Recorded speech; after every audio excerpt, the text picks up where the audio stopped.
че сте се потрудили толкова много, за да мога аз да гледам най-малинките бебета, дето трябва да ги изгледам и дето се раждат по 2 килограма. Някои от вас са се родили по толкова и сме ги изгледали. И с вашия труд ми помогнахте страшно много. Благодаря ви и все така да бъдете добри деца.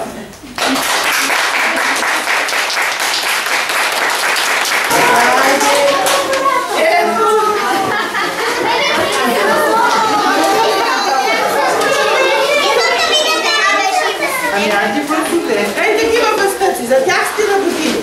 На тях им там такива подаръци. Не може да не дава. Мога само да ги покажа.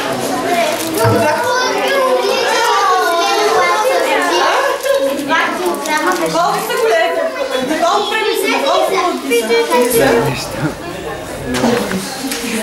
Благодаря много за дарението, което ми направиха фондация Недоносени деца в съдружие с изпомощта на децата, работилница Вълшебно сърце и библиотеката.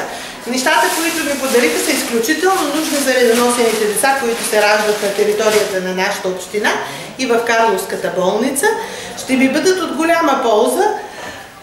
Годишно имаме някъде около 50 деца, които се раждат с тегло под 2,5 кг, което е оптималното тегло за едно новородено бебе, и се налага да се полагат специални грижи за деца, които са по-малки от нормалната възраст и килограми, за които трябва да са родени. Те имат специфични нужди. Именно тези подаръци ще ми бъдат улеснения, за да мога да положа по-добри грижи и по-бързо тия деца да се връщат при семействата си здрави и без никакъв проблем. Да бъдат отглеждани, да порастат големи, пълноценни хора на тази държава и на цялата планета.